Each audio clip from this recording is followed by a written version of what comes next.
अनुराग ठाकुर जी, माननीय सदस्य।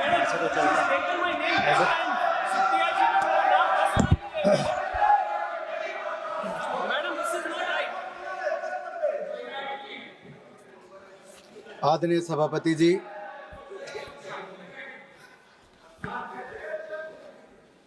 आज मैं राष्ट्र हित, राष्ट्र सुरक्षा और राष्ट्र स्वाभिमान के एक बहुत महत्वपूर्ण विषय पर बोलने के लिए उपस्थित हुआ हूं। मैं अपनी पार्टी का आभार प्रकट करता हूं कि जिन्होंने मुझे बोलने का अवसर दिया।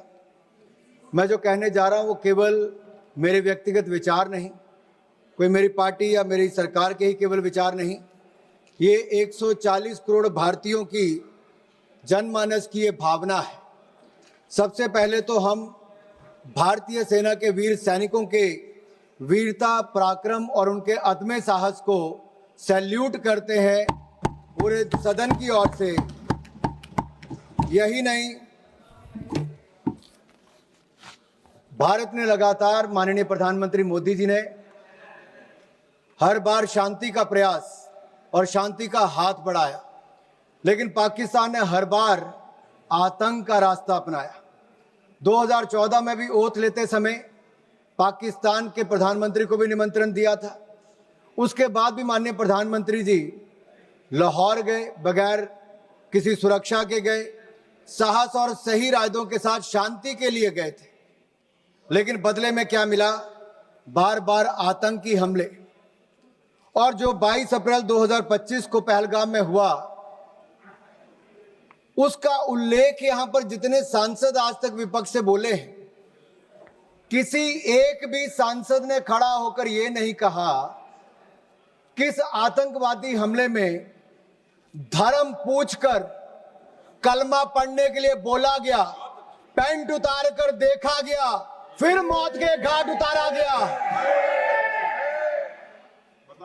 इतना बोलने में विपक्ष के सांसदों को क्या दर्द थी। जब रक्षा मंत्री जी भारतीय सेना की उपलब्धियों की चर्चा कर रहे थे, तब कोई ताली नहीं थी, कोई मेज नहीं थपथपा रहे थे। और आज भी अगर मैं कहूं कि निहत्थे और निर्दोष नागरिकों को धर्म पूछकर मारने का अगर पहली बार ऐसा काम हुआ है, उन्होंने धर्म के नाम पर देश को बांटने का, देश में दंगे फैलाने की सोच को लेकर चले, लेकिन नरेंद्र मोदी जी के नेतृत्व में 140 करोड़ भारतीय एकजुट होकर खड़े रहे। पूरा भारत एक साथ खड़ा रहा। उस शाम भारत के घरों में दिए नहीं जले, यहां तक कि रात में घरों का चूल्हा भी ठंडा पड़ा रहा। इन लश्करे आतंकियों ने हमारी बहनों के सिंदूर को मिटाया है। हमारे देश, हमारे लोकतंत्र, 140 करोड़ भारतीयों को चुनौती दी। हमारी सशक्त सरकार और हमारी सशक्त सेना को एक तरह से चुनौती देने का दुस्साहस किया। प्रधानमंत्री मोदी जी ने कहा था कि भारत पहलगाम के साजिशकर्ताओं को उनकी कल्पना से परे सजा देगा। और ऑपरेशन सिंदूर में हमने देखा कि भारतीय सेना की जो शक्ति है, एकता और संकल्प एक प्रतीक बन चुका है। यह शक्ति आतंक के साए को कुचलकर भारत के गौरव को विश्व पटल पर उजागर कर रही है। मैं इतना कहूंगा माननीय सभापति जी, कुछ बात है कि हस्ती मिटती नहीं हमारी, सदियों रहा दुश्मन दौरे जमाना हमारा। और 7 मई को हमने इन दुश्मनों को जवाब देते हुए भारतीय सेना ने पाकिस्तान के अंदर आतंकी ठिकानों पर अचूक और निर्णायक प्रहार किया, और ऐसा प्रहार किया कि जिसका दर्द आज तक पाकिस्तान को हो रहा है। 25 मिनट में 9 आतंकी ठिकानों पर 24 टीक प्रहार करके हमारी सेना ने 100 से अधिक आतंकियों और आतंकी ठिकानों को ध्वस्त करने का काम किया। एक ही झटके में जमींदोज करने का काम किया। यह भारत की त्रिशक्ति जल, थल, नभ का एक संगम था। हमने विश्व को साफ शब्दों में बता दिया कि भारत के विरुद्ध अगर कोई आतंकवाद की किसी घटना को अंजाम देगा तो हमला भारत पर हमला माना जाएगा, भारत के खिलाफ युद्ध माना जाएगा, और भारत इसे अपने तरीके से निपटेगा। और इसका करारा जवाब भी देखा। जो आंख उठाकर देखेगा उसको ऐसी दर्द दी जाएगी कि उसकी आने वाली पीढ़ियों को भी दर्द महसूस होती रहेगी।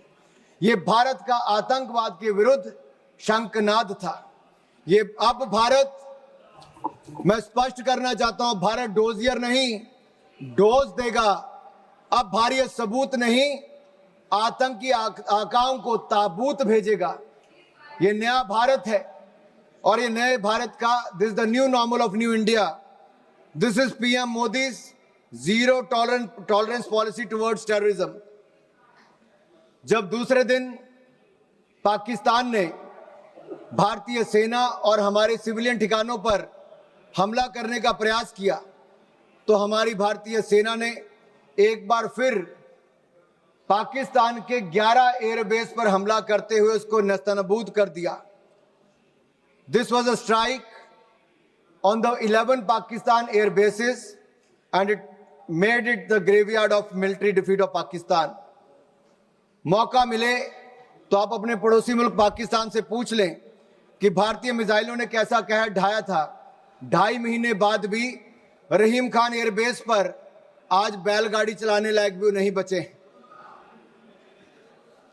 वर्षों वर्षों तक अगर आपने सुना होगा तो ये कहते थे कि भारत से हजारों साल तक जंग लड़ते रहेंगे।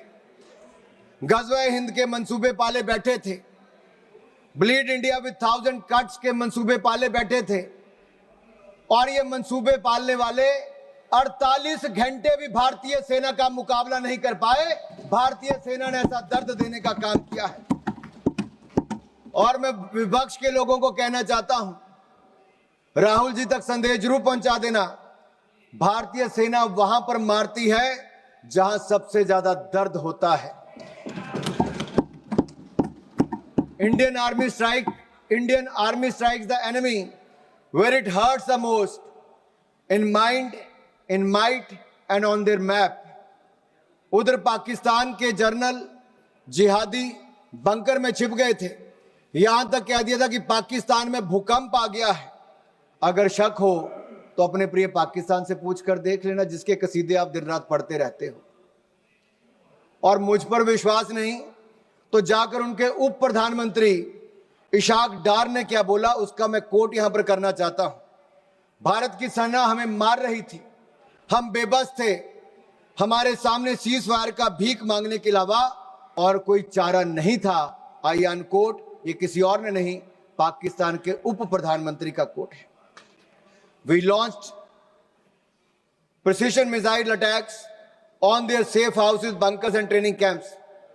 दे targeted our tourist, but we attacked terrorists. We didn't strike civilians. We strike the very heart of terror military nexus. We did not escalate. We have neutralized with precision, purpose and power. This is not a reaction. This is the doctrine and this is the new normal. मैं इतना ही कहूंगा, भारत की प्रधानमंत्री मोदी जी की ये zero tolerance policy towards terrorism आज पूरी दुनिया भर के लिए कड़ा संदेश है। इस भारतीय सेना के हमलों में लश्कर तैयबा हो, जैश ए मोहम्मद हो, हिजबुल मुजाहिदीन हो, इनके ट्रेनिंग सेंटर पर कड़ा प्रहार किया गया। यहां तक कि पाकिस्तान की जो हवाई सुरक्षा है, लाहौर, पसरूर, चुनिया, अफरीवाला के HQM missile service radar station नष्ट कर दिए गए। वायुसेना अड्डे चकलाला में हो, सरगोदा, रहीम यार खान, कराची, भोलाई वायुसेना अड्डों को नुकसान किया गया। लड़ाकू और अवकाश विमान नष्ट कर दिए गए। C2 प्रणाली को नुकसान किया गया। वायु रक्षा समन्वय को पंगु बनाया गया। 9 आतंकी, जिसमें जैश ए मोहम्मद से लेकर लश्कर के ठिकानों को तबाह किया गया। हमने 26/11 के हमले में जो कांग्रेस इंतजार करती रही कि शायद दुनिया की कोई और ताकत आपको परमिशन देगी, we will not wait for the permission, we will strike with precision। हमने किसी का इंतजार नहीं किया, हमने आतंकवादियों को उनके घर में घुसकर मारा है, चाहे वो एयर स्ट्राइक की बात हो, सर्जिकल स्ट्राइक की बात हो या ऑपरेशन सिंदूर की बात हो। यही नहीं, इन अटैक्स में हमने पाकिस्तान एयरफोर्स का लगभग 20% इंफ्रास्ट्रक्चर ध्वस्त कर दिया है। 11 एयरफोर्स को हमने मात्र 3 घंटे में नेस्तनाबूद कर दिया। पहली बार है कि दुनिया के किसी न्यूक्लियर कंट्री के एयरफोर्स के कैंप्स को नष्ट करने का काम किया तो भारतीय सेना ने वो भी करके दिखाया है। यही नहीं, 26/11 के हमले में जिस स्थान से उन आतंकवादियों को ट्रेनिंग दी जाती थी, उन आतंकवादी ठिकानों को भी हमने ध्वस्त किया। मोस्ट वांटेड टेररिस्ट को भी हमने मारा और उनके आकाओं को भी मौत के घाट उतारने का काम किया तो भारतीय सेना ने किया। केवल आतंकियों को ही नहीं, पाक भोलारी एयरबेस में 50 से ज्यादा लोग मारे गए, जिसमें पाकिस्तान स्क्वाड्रन लीडर उस्मान यूसुफ को भी और 4 एयरमैन को भी मौत के घाट उतारने का काम भारतीय सेना ने किया। यही नहीं, आपने तो उदार दिल दिखाकर इंडस वाटर ट्रीटी कर ली थी, जो पाकिस्तान के 4 लाख एकड़ जमीन को सींचता है। भारत का 80% पानी वहां पर चला जाता है। 23 करोड़ पाकिस्तानियों को पानी के पीने की व्यवस्था वहां से मिलती है। लेकिन मोदी जी ने कहा कि water and blood can't flow together, terror and talk can't go together, और हमने इंडस वाटर ट्रीटी को सस्पेंड कर दिया है। जो आप इतने सालों तक नहीं कर पाए, वो नरेंद्र मोदी की सरकार ने, नरेंद्र मोदी जी ने करके दिखाया है। यही नहीं, ऑपरेशन सिंदूर में विश्व ने भारतीय सेना का शौर्य देखा और हथियारों की मारक क्षमता को भी देखा है। Made in India weapons have one battlefield validation and India has displayed its cutting edge defense technology to the world. हमारी मारक क्षमता और टेक्नोलॉजिकल सुपीरियरिटी ने पाकिस्तान और चीन सहित अन्य देशों को, आप में से कुछ विपक्ष के सांसदों ने कहा कि दूसरी तरफ चीन भी था, टर्की भी था, पाकिस्तान भी था। अरे ये स्पष्ट उदाहरण है आप सबके लिए, चाहे चीन था, टर्की था, पाकिस्तान था, अकेला भारत और भारतीय सेना तीनों पर भारी पड़ी है। यह दिखता है भारतीय मेक इन इंडिया प्रोडक्ट्स भी कैसे भारी पड़े हैं। और यही नहीं, मैं आज कहूंगा कि India's operation during operation Sindoor reflects 21st century evolution of aerial decoys and psychological dominance. This is just not warcraft, it is Minecraft. India has displayed a textbook case of aerial combat. इस कार्रवाई को सैन्य इतिहास में text book precision warfare कह रही है। Thailand air force university इसे सैन्य रणनीति की टेक्स्ट बुक में शामिल करने की बात कह रही है। दुनिया इसे text book counter terrorism doctrine के रूप में देख रही है। और एक ऑपरेशन सिंदूर से आज दुनिया भर में पता चल गया कि भारत की ताकत क्या है और जो आज के वॉरफेयर में भारत की नई टेक्नोलॉजी ने कैसे काम किया है। आप पूछ रहे थे पिछले 10 सालों में क्या हुआ। दीपेंद्र हुड्डा जी कह रहे थे कि भारतीय सेना के बजट को क्या हुआ डिफेंस के। माननीय निर्मला सीतारमण जी यहां पर है, रक्षा मंत्री जी हैं, पूर्व रक्षा मंत्री भी हैं, आज वित्त मंत्री हैं, राजनाथ जी हैं, रक्षा मंत्री हैं। मोदी सरकार में 2.5 लाख करोड़, आपके समय 2013-14 में डिफेंस बजट था 2.5 लाख करोड़ से बढ़कर 6,22,000 करोड़ रुपया बजट कर दिया है। अरे आप 6,81,000 करोड़ रुपया बजट कर दिया है, दुगने से ज्यादा कर दिया, 3 गुना कर दिया है।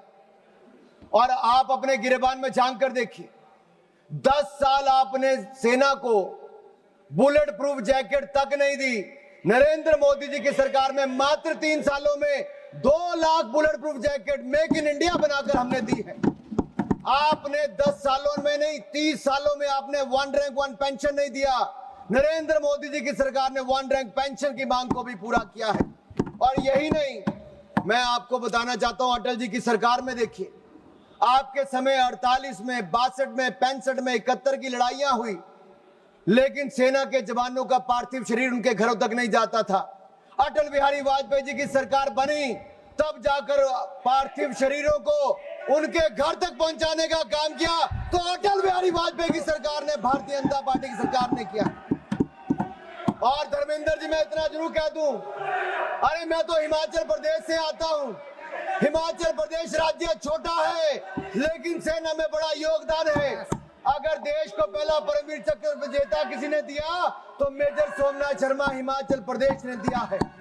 कारगिल युद्ध में अगर 52 शहादत सबसे ज्यादा हुई तो हिमाचल प्रदेश की हुई।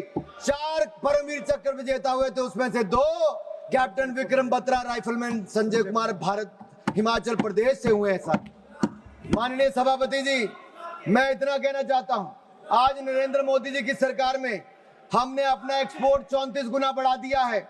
686 करोड़ से बढ़कर लगभग 24,000 करोड़ हो गया।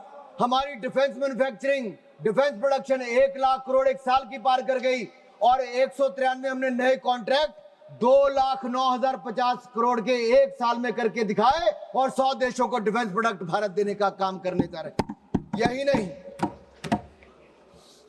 लेकिन आपको डर तो होगा ही, क्योंकि जब मैं आपके सवाल खड़ा कर रहा हूं तो आपके पास उसका कोई जवाब नहीं है।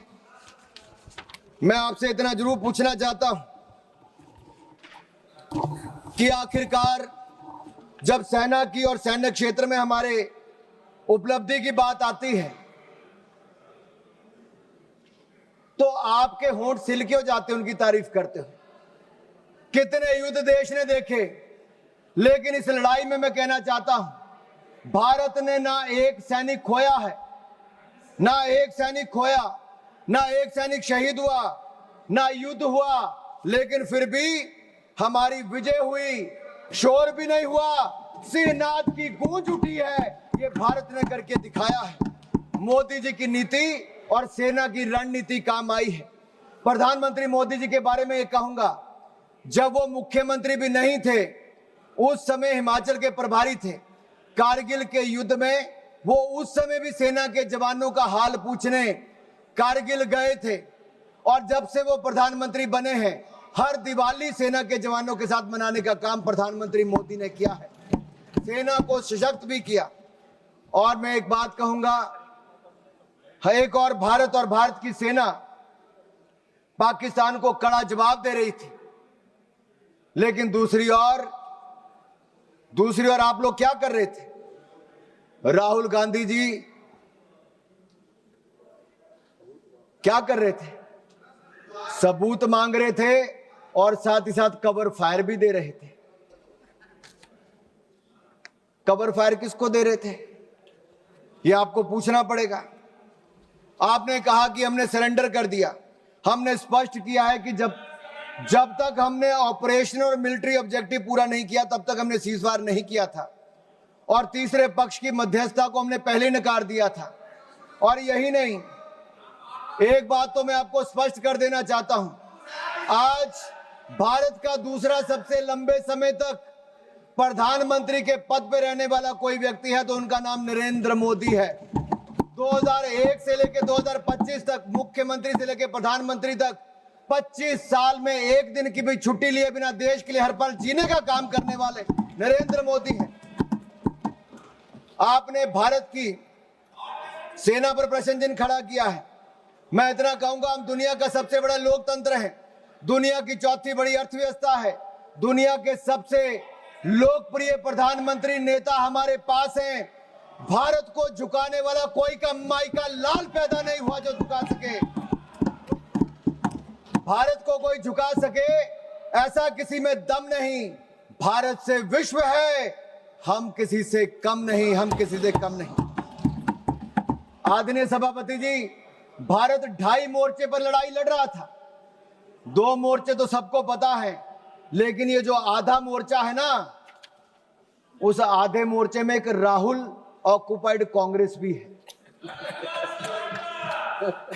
राहुल ऑक्युपाइड कांग्रेस क्या, मैं बताऊंगा।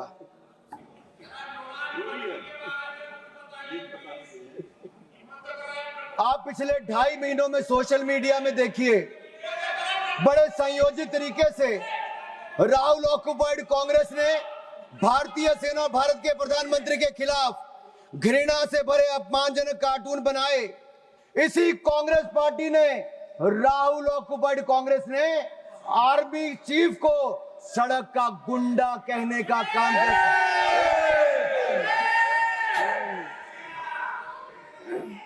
अभी भी हंसते हैं, अरे राहुल गांधी जी को सदन में खड़े होकर शर्म से माफी मांगनी चाहिए, पूरे देश से, भारतीय सेना से माफी मांगनी चाहिए।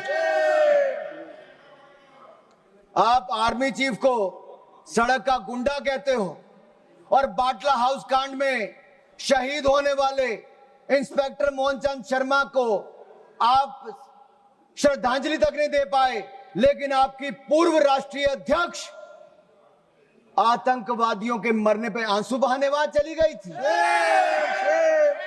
यह कांग्रेस है जो भारतीय सेना के साथ नहीं, उसके खिलाफ हथियार उठाने वाले आतंकवादियों के लिए आंसू बहाती है। देश ने आपका असली चेहरा देखा है। इससे बड़ा पाप और क्या हो सकता है कि आपने भारत को अपमानित और पराजित करने वाले राष्ट्र साबित करने में कोई कसर नहीं छोड़ी। आपने देश की जनता का मनोबल तोड़ने का कार्य किया, कोई कोर कसर आपने बाकी नहीं छोड़ी।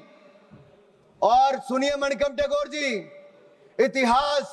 इतिहास नरेंद्र मोदी जी को उनके धैर्य और धीरता के लिए याद रखेगा, और राहुल ऑक्युपाइड कांग्रेस को उनके धोखे और धूर्तता के लिए धिक्कारेगा, धोखे और धूर्तता के धिक्कारेगा। और मैं आपको बताऊं, जिस नेता की आप अपने की बात करते हैं, 2 बार देश की जनता ने लीडर ऑफ ऑपोजिशन बनने के लायक भी नहीं दिया। एक बार तो अमेठी की जनता ने हरा दिया, और अगर रो धोकर लीडर ऑफ ऑपोजिशन बन भी गए तो मैं कहना चाहता हूं अब वो एलओपी से एलओबी बन गए हैं।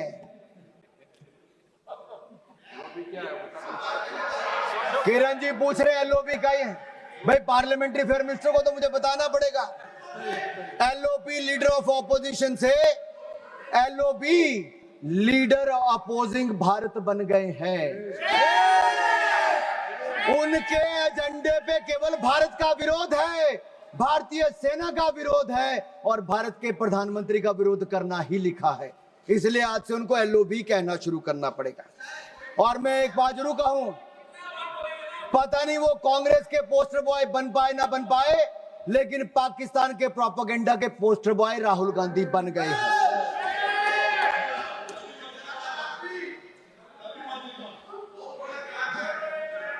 आपकी दुआ स्वीकार हो। अब माननीय सभापति जी, आज सदन में ऑपरेशन सिंदूर पर चर्चा करनी थी, लेकिन कांग्रेस के नेताओं में होड़ लगी थी कि कौन पाकिस्तान का सबसे सगा, सबसे प्रिय उभर कर सामने आए। और एक पूर्व गृह मंत्री ने जो कल इंटरव्यू दिया, उस इंटरव्यू में साफ देखने को मिलता है, वो कहते हैं अगर पाकिस्तान का हाथ इसमें नहीं दिखता है तो आप कैसे कहते हो कि पाकिस्तान से टेररिस्ट आए थे। ये लोग कभी हिंदू आतंकवाद कहते हैं, कभी पाकिस्तान को बचाने के लिए आते हैं।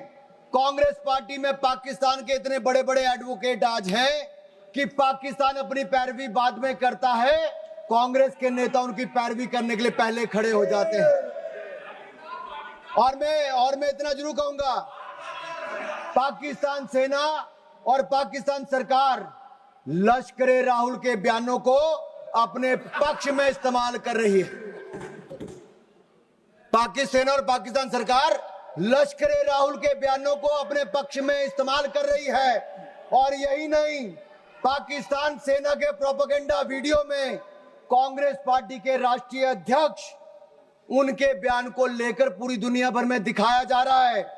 मुझे पहले लगता था इनको दिक्कत मोदी जी से है, लेकिन अब मुझे पूर्ण विश्वास है इनकी दिक्कत मातृभूमि से भी है।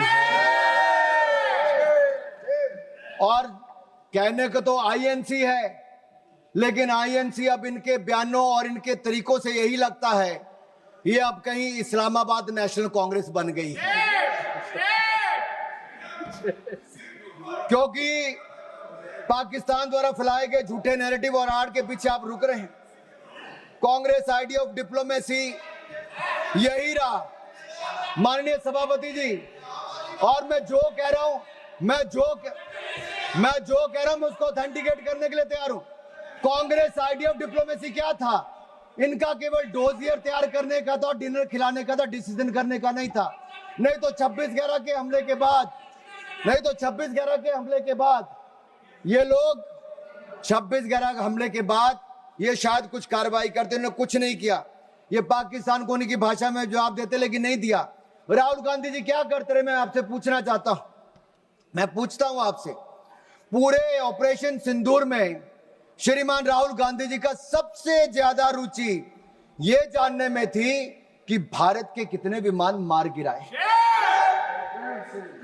उनका एक बयान भी ऐसा नहीं है जहां उन्होंने जानने की कभी कोशिश की हो कि हमारी सेना ने, हमारी वायुसेना ने पाकिस्तान में कितनी तबाही मचाई है, पाकिस्तान के कितने आतंकवादियों को मार दिया है, पाकिस्तान के कितने आतंकवादी ठिकानों को तबाह किया है, उनके कितने डिफेंस सिस्टम को खत्म किया है, उनके कितने एयरबेस उड़ाए हैं, पाकिस्तान को कितनी हानि पहुंचाई है। इसमें राहुल जी का कोई इंटरेस्ट नहीं था, मात्र इंटरेस्ट था भारत के कितने विमान गिराए गए। आखिर ये जानकारी वो किससे साझा करना चाहते थे? जिनके हाथ रक्षा दलाली में रंगे रहे हों, अब किसके लिए दलाली करना चाहते हैं ये मुझे पता नहीं। और मैं तो इतना ही कहूंगा, जुबान पर पाकिस्तान, दिलों में साजिश पलती है। ऐसे लोगों की वजह से ही तो चिताएं जलती हैं। देश को लूटकर जो अपने महल बनाते हैं वो इतिहास में गद्दार कहलाते हैं, गद्दार कहलाते हैं। ऑपरेशन सिंदूर पे मैं कहूंगा हमारी सेना ने तो किया, वो दुनिया ने देखा, लेकिन उसके ठीक बाद प्रधानमंत्री मोदी जी आदमपुर एयरबेस पर गए और अपनी सेना का मनोबल बढ़ाने का काम भी किया। तो नरेंद्र मोदी जी ने किया। फेक प्रोपेगेंडा चलाया जा रहा था कि आदमपुर एयरबेस खत्म कर दिया। अगर खत्म हो गया तो प्रधानमंत्री कैसे उतरते? S-400 पीछे खड़ी दिखती थी, आपकी आंखों में, आपके चश्मे नहीं दिख रही होगी, दुनिया ने देखा है। यही नहीं, मैं आपको यह कहना चाहता हूं, न्यू रूल ऑफ एंगेजमेंट में हमने तय कर दिया है, कोई भी आतंकवादी घटना को एन एक्ट ऑफ वॉर माना जाएगा। मैडम मैं 5-7 मिनट और लूंगा, मेरे जो टाइम मुझे पार्टी ने दिया, मैं 5-7 मिनट, किरण जी भी यहां पर हैं। और न्यूक्लियर ब्लैकमेल की जब बात चलती है, अटल बिहारी वाजपेयी जी ने भी स्पष्ट कर दिया था, और नरेंद्र मोदी जी की सरकार ने तो कह ही दिया है, हमने एस्केलेशन भी नहीं की, हमने केवल आतंकवादी ठिकानों को प्रहार किया। लेकिन जब पाकिस्तान ने हमारे सेना या सिविलियन ठिकानों पर प्रहार करने का प्रयास किया तो हमने ऐसा जवाब दिया है कि कांग्रेस नहीं, पाकिस्तान सदा याद रखिए, गलती से। मैं जहां तक सिंधु डैम की बात है, इंडस वाटर ट्रीटी को हमने सस्पेंड किया है। आपके कुछ नेताओं ने कहा, जो आपकी गठबंधन में सरकार में थे, उन्होंने कहा पानी दे देना चाहिए पाकिस्तान को। प्रधानमंत्री मोदी ने कहा सिंधु में पानी और खून, सिंधु नदी का पानी और खून एक साथ नहीं बह सकते। तुम हमारा खून बहाओगे, तुम्हें पानी नहीं पिलाएंगे। मैं इतना जरूर कहूंगा, पाकिस्तान चाहे जितना मर्जी सिर पटक ले, नाक रगड़ ले, सिंधु डैम के गेट नहीं खुलेंगे, नहीं खुलेंगे। आदरणीय सभापति जी, जो प्रतिनिधि मंडल माननीय प्रधानमंत्री मोदी जी ने दुनिया भर में भेजे, वो 7 प्रतिनिधि मंडल में एक मुझे भी जाने का अवसर मिला। सुप्रिया जी हमारा नेतृत्व कर रही थी। और मैं सदन में एक बात जरूर कहना चाहता हूं, ये जो प्रतिनिधि मंडल थे, ये किसी दल या किसी विचारधारा का प्रतिनिधित्व नहीं कर रहे थे, हम राष्ट्र का प्रतिनिधित्व कर रहे थे। हमारे मत अलग हो सकते हैं, हाँ, हम में मतांतर हो सकता है, मत भिन्नता हो सकती है, मन का भेद हो सकता है, लेकिन जब राष्ट्र का प्रश्न हो तब हम एक हैं, हम एक मत हैं, हम भारत के पक्ष में हैं, हम सबके लिए राष्ट्र सर्वोपरि है। और मैं कह सकता हूं कि 7 के 7 प्रतिनिधि मंडलों में किसी भी दल का कोई भी सांसद होगा, उसने दलगत राजनीति से ऊपर उठकर देश की बात की। आज पूरे सदन की ओर से मैं उनका धन्यवाद करता हूं, उनको नमन करता हूं। हम सिर्फ 5 मिनट में खत्म कर रहे हैं। एक मिनट में कर लीजिए। मेरा 2 पॉइंट इंपॉर्टेंट है, इसको लेना जरूरी है। सिर्फ 2 पॉइंट इंपॉर्टेंट, एक इसमें हमने हासिल क्या किया और दूसरा सरेंडर विषय है। मैं इतना कहूंगा अंतर्राष्ट्रीय मंच पे हम किसी का साथ लेने नहीं गए थे।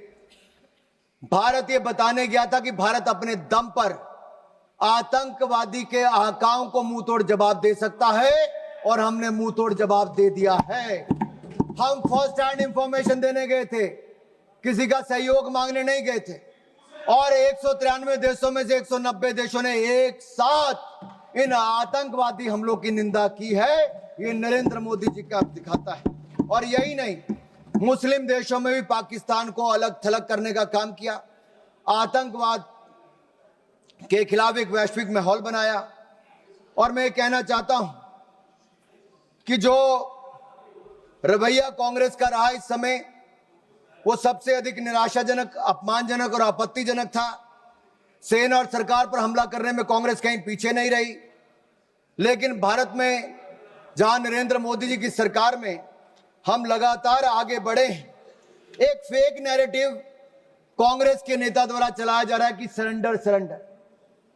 माननीय सभापति जी, अगर पिछले 78 साल का हिसाब लिया जाए तो कांग्रेस ने कितने ब्लंडर और सरेंडर किए, ये आज देश को मैं बताना चाहता हूं। और इन 2 मिनटों में बताऊंगा। 1948 में कश्मीर जैसे आंतरिक विषय को संयुक्त राष्ट्र में ले जाकर सरेंडर किसने किया? कांग्रेस ने। 1950 से 60 के दशक में एक्साई चीन को बंजर जमीन कहकर चीन की झोली में डालने का ब्लंडर किसने किया? कांग्रेस ने। 1954 में तिब्बत के अधिकार को छोड़कर चीन को कब्जा करने का स्वीकार किसने किया? कांग्रेस ने। 1958 में नून नेहरू समझौते के तहत बेरूबारी को पूर्व पाकिस्तान में स्थानांतरित करने को सरेंडर किसने किया? कांग्रेस ने। 1960 में पंजाब के सरजा माजरा, रख हरदीप सिंह पठान के, सुलेमान के, चक लोधी को पाकिस्तान को सौंपकर सरेंडर किसने किया? कांग्रेस ने। 1960 में सिंधु जल संधि के तहत पाकिस्तान को $174 मिलियन, आज के 14,000 करोड़ के बराबर, ये सरेंडर किसने किया? कांग्रेस ने। माननीय सदस्य प्लीज। 1963 में पाकिस्तान ने पीओके में 5,180 वर्ग किलोमीटर क्षेत्र चीन को सौंपने का काम किसने किया और चुप रहा? कांग्रेस ने। 1974 में इंदिरा गांधी ने एक समझौते के तहत कच्चा थीवू द्वीप श्रीलंका को सौंप दिया, सरेंडर किसने किया? कांग्रेस ने। संयुक्त राष्ट्र की सिक्योरिटी काउंसिल की सीट चीन को सरेंडर किसने की? कांग्रेस ने। भारत के हितों को किसने बेचा? 62 के युद्ध में अमेरिका से एयरफोर्स सपोर्ट की मांग कर सरेंडर किसने किया? कांग्रेस ने। 1965 में पाकिस्तान से जंग जीतकर 68 में 828 स्क्वायर वर्ग किलोमीटर पाकिस्तान को किसने सरेंडर किया? कांग्रेस ने। 1970 की जंग में पाकिस्तान के 93,000 सैनिक भारत के 56 सैनिक लिए बिना माननीय வணக்கத்தை தெரிவித்துக் கொள்கின்றேன். பகல்காம் தாக்குதலுக்கு எதிராக தேசமே ஒன்றுபட்டு நிற்கிறது. வீழ்ந்த ஒவ்வொரு माननीय सभापति जी, ஏற்படுத்திய कांग्रेस का सरेंडर अभी पूरा नहीं हुआ भाई। कांग्रेस ने बहुत सरेंडर किया है, कांग्रेस ने बहुत सरेंडर किया, ब्लंडर भी बहुत किए। 93,000 सैनिकों को, पाकिस्तान के 93,000 सैनिकों को भारतीय सेना ने नील डाउन करवाया था, मुर्गा बनाया था, लेकिन इंदिरा गांधी ने सरेंडर किया। अपने 54 भारतीय सैनिकों को लिए बिना पाकिस्तान के आगे सरेंडर किसने किया? कांग्रेस ने। ताशकंद समझौते में हाजी पीर दर्जे जैसे अति महत्वपूर्ण रणनीतिक क्षेत्र को पाकिस्तान को वापस देकर सरेंडर किसने किया? कांग्रेस ने। पाकिस्तान को न्यूक्लियर टेक्नोलॉजी ऑफर कर दुश्मन से हाथ मिलाने का सरेंडर किसने किया? कांग्रेस ने। 1984 में इंदिरा गांधी ने पाकिस्तान के